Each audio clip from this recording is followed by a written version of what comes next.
The reason I want to talk to you about your relationships as HSPs is because I have found through personal and professional experience of many years that as HSPs, we have a lot to give and that we often attract people who have a lot to take. I hear story after story as a therapist. I've heard so many over the years about how an HSP has gotten embroiled in one sort of relationship or another where they were emotionally drained from being in a relationship with a certain person. This isn't the first time I've spoken to this concept. In the video, Dealing with People Who Emotionally Drain You, I talk about emotional vampires, and these are people that literally come to suck the life force out of us. I also talked about gainers versus drainers. Gainers are people that give you energy, that you feel good around, that make you feel wonderful about yourself, heard, cared for. They hold a space for you and your reality, and you just feel good being around them. Drainers are the people who just suck the life force out of you. They often are victims and they complain a lot and they want you to save them, or they just tell really boring, long stories. They're very loquacious and you feel like slithering down the wall. You know who I'm talking about. The fact of the matter is, there are people in our lives who we have to deal with that we didn't choose.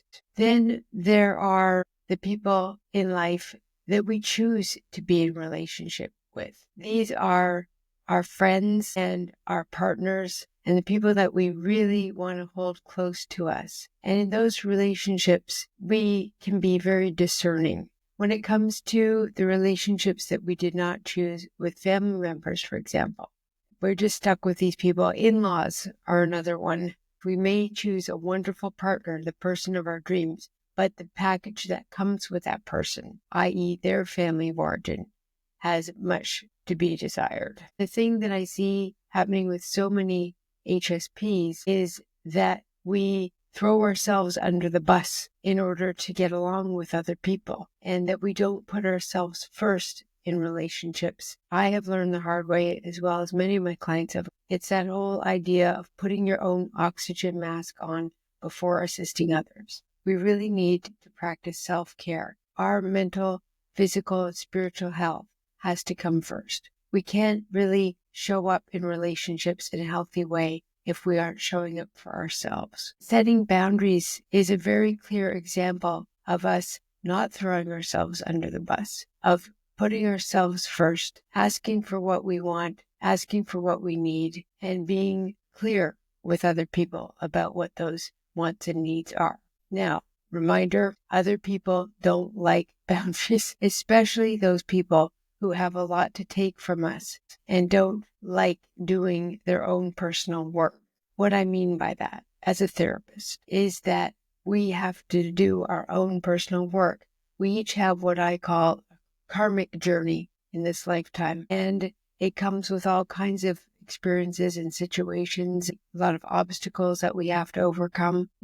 We, as individuals, are responsible for what we do with those obstacles and the things that are really difficult to deal with. We owe it to ourselves to take care of ourselves and to heal and to reach out. That's why I think therapy is so wonderful, because you can have an empathetic witness who is not going to judge you, is just showing up for you with full attention and can help you heal those unhealed places within yourself. We all carry trauma inside, and HSPs, I find, have an inordinate amount of trauma, usually based on the fact that just being a highly sensitive person in this world can be traumatic. One thing that HSPs often forget is that we have superpowers. We have these spidey senses, and we can use them to really tune in to people and get a sense of who they are, what they're all about, what they have to give, or what they have to take. I sometimes acknowledge for myself that being a highly sensitive person is a blessing as well as a curse. The upside is that we have these incredible superpowers, a very keen intuition about people. I just remind my clients all the time to check in with their body. It's very simple. If you, for example, are looking for a romantic partner or friends, and you're checking people out when you're with that person, what do you notice in your body? So we want the 3 levels. The top is the mind. What are your thoughts and cognitions? The middle part is your feelings and emotions. So what do you feel when you're around this person? And the bottom tier is the sensations in your body. The physical body gives us so many signs and intuitions that we often disregard. But as HSPs, we can use our spidey senses as superpowers, and we can put them to great use when we are looking for close relationships, whether it be with a partner or a friend. I always say to HSPs, we don't need that many people. We do really well with one person. Maybe we have a partner and 2 to 3 good friends. And some HSPs don't even have a partner. They don't want a partner. And then maybe we have a group or 2 that we really like for example, going to a yoga class regularly.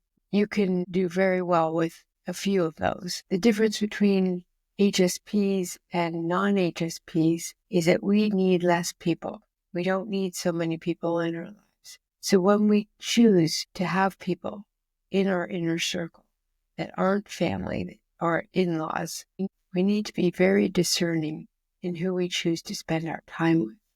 And it takes time to really know whether this person is for you or not.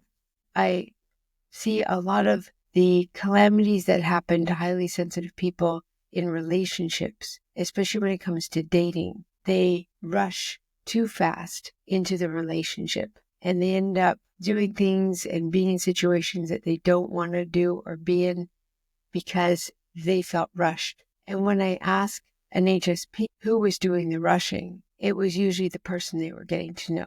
As HSPs, our set point is to go slowly. We can be emotionally dysregulated very easily by being around other people, whether it's positive or negative, because our nervous systems are always fired up and we have these spidey senses and the antennae are up and out. We're highly affected by the people in our lives. And one of the greatest tools that I have ever found, which comes from Buddhism, is going slowly, taking pauses, being mindful, and not jumping in too soon with both feet. So if you are checking someone out as a potential partner or friend, and you feel that they are pushing too hard, they're trying too hard, they're going at this frenetic pace, that's a sign to run away. If someone wants to rush into being sexual with you and it feels too fast and too soon, trust yourself on that. It is too fast and too soon. The thing that I find, especially with women, is that we get emotionally attached when we have sex with somebody. For an HSP, if that relationship doesn't end up working out, the suffering is so much greater if they have been physically intimate with that person. If someone can't wait 1 to 3 months to have sex with you, then they're probably not your person. I base that on the concept of being best friends with your partner, the person you choose to spend a long time with. And I put this into practice myself when I was dating in my mid-20s, and I decided that the next person I was going to date, I took 5 years off of dating anybody, and got 2 degrees in the meantime and did tons of therapy and inner work. I decided that the next person that I was going to be with would be my long-term partner.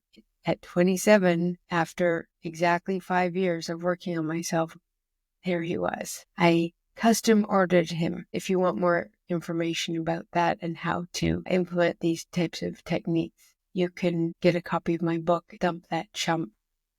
And it's a 10-step guide to releasing toxic relationship patterns and attracting the fabulous partner that you deserve. So when my husband showed up in my life and he ticked every box, literally I had a checklist, and in my book I have the methodology for how you can come up with one for yourself. He literally ticked every box. And we've been married just over 24 years and together 26 years. And you can probably tell by my smile that that has been a wonderful relationship and continues to be. I am so very blessed. If you're interested in learning more about myself and my husband, Nathaniel, I have dragged him into a couple of videos for the HSP playlist. One of them is the two of us discussing what it's like to be two HSPs in a long-term relationship.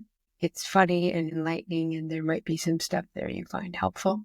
There's a wonderful book out there by Anna Goldfarb called Modern Friendship: How to Nurture Our Most Valued Connections. In it, she talks about different tiers with a theme of water systems. So the first tier is the bathtub.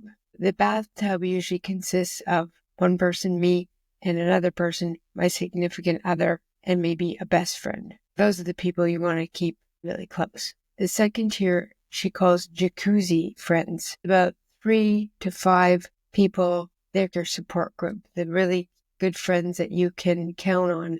The lower tier she calls the swimming pool, 10 to 15 people. Neighbors, people that you dog sit for, that kind of thing. These are people that you're close to, but that you have regularly in your life. When I work with HSPs, when we're talking about relationships, I like to use these analogies: the bathtub, the jacuzzi friends, and the swimming pool people. What I often find with my clients is that they have people in the wrong tub, in the wrong water vessel. For example, they'll be dating someone who should be in the swimming pool or even farther away in the big, wide, open ocean. They're not the person that should be close to them in a tiny little bathtub.